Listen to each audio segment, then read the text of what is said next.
एक जौहरी के पास में दो हीरे थे, बड़े बिल्कुल बहुत जोरदार हीरे। दो हीरे थे जौहरी के पास में और दोनों कीमत वाले थे दोनों। पर जौहरी को मालूम था, उसके बाप ने, उसके पिताजी ने बताया था। उसके पिताजी बोले थे कि इसमें एक हीरा असली है और एक हीरा नकली। अब जिसको भी दिखाता वो तो हीरे वाले कह देते हैं नहीं दोनों एक जैसे हैं, दोनों सेम, दोनों की क्वालिटी, दोनों का कैरेट, दोनों का नक्काशी दोनों एक जैसी, दोनों की कीमत करोड़ों में। परंतु उसके पिताजी ने कहा था कि इसमें एक हीरा असली है और एक हीरा नकली। अब जौहरी ने विचार करा, पिताजी ने अच्छा खासा व्यापार दे दिया कि इसमें एक हीरा असली और एक हीरा नकली। अब जौहरी क्या करता, अलग अलग नगर में जाता, प्रदेश में जाता और प्रदेश में जाकर आवाज लगाता वहां के राजा को, महाराज मैं उस नगर का जौहरी हूं, मेरे पास में दो हीरे हैं, अगर तुम्हारे नगर में कोई जौहरी हो तो बता दे इसमें असली कौन सा नकली कौन सा। अगर किसी जौहरी ने मुझे नकली हीरा बता दिया इसमें से तो मैं अपनी पूरी प्रॉपर्टी, पूरी जमीन उसको दे दूंगा, और अगर नहीं बता पाया महाराज तो आपको राजघराने में से 5000 एकड़ जमीन, 5000 बीघा जमीन और 1.25 लाख सोने की मोहरें देना पड़ेगी। अब राजा के पास में जब चैलेंज जाता तो राजा ने अपने अपने नगर में बहुत अच्छे अच्छे जौहरी रहते, उन्होंने बुलाया, लाओ बताओ इसमें असली कौन सा नकली कौन सा, इसमें से बताया जाए असली कौन सा नकली कौन सा। जौहरी को बुलाते, वो दूरबीन लगाते, नाप तोल करते, सब कुछ देखते, पर कह देते नहीं साहब ये तो दोनों ही असली है, दोनों का कैरेट एक जैसा, दोनों बढ़िया, दोनों बढ़िया। नहीं महाराज, आखिरी में वो बता नहीं पाता कि नकली कौन सा है तो राजा उसको पैसे देकर भेज देता। पर एक नगर में गया तो वहां जाकर चिल्लाया कि इसमें से नकली बता दो कौन सा है, इसमें असली कौन सा है और नकली कौन सा है। वहां पर भी हार रहा था। वहीं पर एक संत बैठा हुआ, एक साधु, एक संत बैठा। संत के पास सूचना गई, बताओ इसमें असली कौन सा नकली कौन सा। जौहरी हार गए। संत ने कहा महाराज आपसे निवेदन है कि इन हीरों को मुझे दिया जाए, मैं बता देता हूं आधे घंटे के अंदर मैं आपको बता दूंगा। इतने में तो जौहरी ने मन में सोचा अभी तक इस हीरे की जांच केवल जौहरी कर रहे थे, पर आज हीरे की जांच करने के लिए संत आगे आ गए, क्या है इसमें ऐसा। संत ने कहा मैं बता सकता हूं इसमें असली कौन सा नकली कौन सा। जौहरी ने हंसकर कहा महाराज अगर आपके नगर का संत बताएगा तो 10,000 बीघा जमीन देना पड़ेगी 5,000 की जगह। राजा ने भी संत को बुलाकर कहा महाराज क्यों लुटवा रहे हो, 5,000 ही जाने दो, क्यों कह रहे हो। नहीं महाराज, संत ने कहा तो मैं असली और नकली बताकर ही मानूंगा। ठीक है महाराज, अगर तुमने 5,000 की जगह 10,000 जमीन दिलवा दी ना तो तुम भी सोच लेना सूली पे टांग दूंगा। राजा कहे, संत कहे मंजूर है तुम मुझे सूली पर टांग देना, पर आज बता के मानूंगा इसमें असली हीरा कौन सा नकली कौन सा। तो ले जाओ। संत दोनों हीरो को ले गया, दोनों को ले जाके जमीन पर रख दिया, दोनों को रख दिया।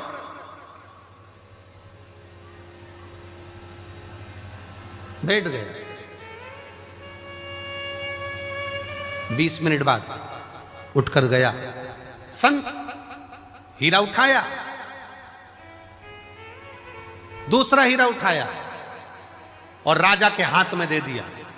ये जो दूसरा हीरा है ना ये नकली है। जौहरी ने कहा तुम कैसे कह सकते हो कि ये असली और ये नकली है। संत ने कहा थोड़ी सी गर्मी पाकर जो गर्म हो जाता है वो कांच है, थोड़ी सी गर्मी पाकर भी जो ठंडा रहे वो हीरा है। धन की थोड़ी सी गर्मी पाई और गर्म हो गए तो मुझे जानता नहीं है, पहचानता नहीं है, मैं ये हूं, मैं वो। कांच, काया की थोड़ी सी गर्मी मिल गई, मैं बड़ा सुंदर, मैं बड़ी सुंदर, मैं बड़ा सुंदर, बड़ी सुंदर। काया की गर्मी आ गई, बात बात में कह देना अपना चेहरा देख कर आ, चल अपना चेहरा देख कर आ। गर्मी कांच का टुकड़ा, धन की गर्मी, वैभव की गर्मी, सत्ता की गर्मी, जरा सी कुर्सी आई, पद मिल गया, प्रतिष्ठा मिल गई, कुर्सी मिल गई, सत्ता मिल गई, अहंकार में फूल गए सब। तो मुझे जानते नहीं हो, मेरे पास ये पद है, मैं वो हूं, मैं वो हूं। गए, समझ गए कि ये कांच है। हीरा कितनी भी गर्मी पड़ जाए पर हीरा अपना तत्व नहीं भूलता, हीरा ठंडा की ठंडा ही रहता है, वो भले करोड़ों का क्यों।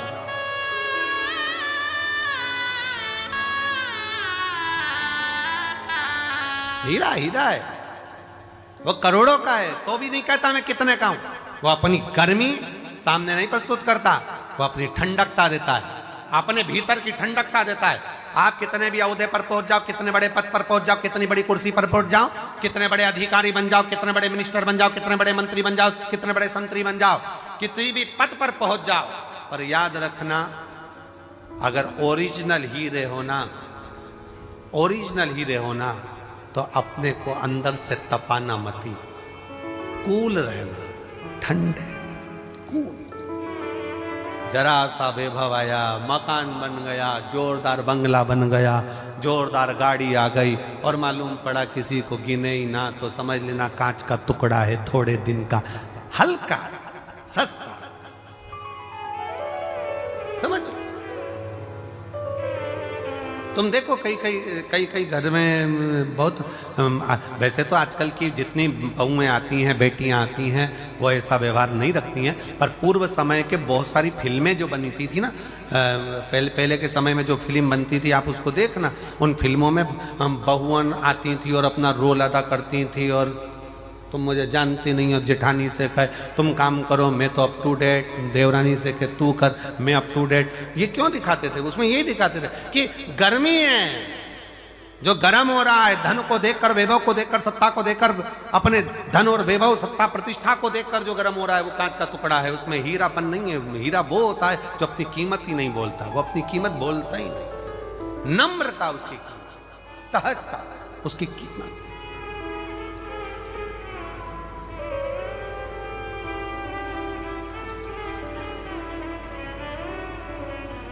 उसकी एक ही कीमत है, वो सहजता, उसकी सरलता।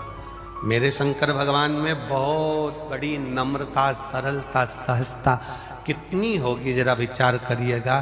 दुनिया के लोग अमृत पी रहे हैं उनके सामने और उनको विष का कटोरा रख दिया गया, विष का कटोरा। ये मेरी जीजियों, एक बात बताएं आपको, बहुत सावधानी से सुनना, बहुत सावधानी से। तुम्हारे घर में शादी है ना, और शादी में सारे वीआईपी आए हैं ना, उन वीआईपीओं के लिए अलग से व्यवस्था है और तुम्हारे लिए एक साधारण सी व्यवस्था है। साधारण, बहुत समझना, बहुत, पर उसमें एक चीज देखना जरूर, वीआईपी है वो भी वही भोजन कर रहा है जो साधारण व्यक्ति कर रहा है, साधारण भी वही कर रहा है जो वीआईपी कर रहा है। तो समझ लेना कि थोड़ी सी सहजता रखिए। भोजन में कोई बढ़ोतरी, कोई घटोतरी नहीं, कोई बढ़ोतरी, कोई घटोतरी।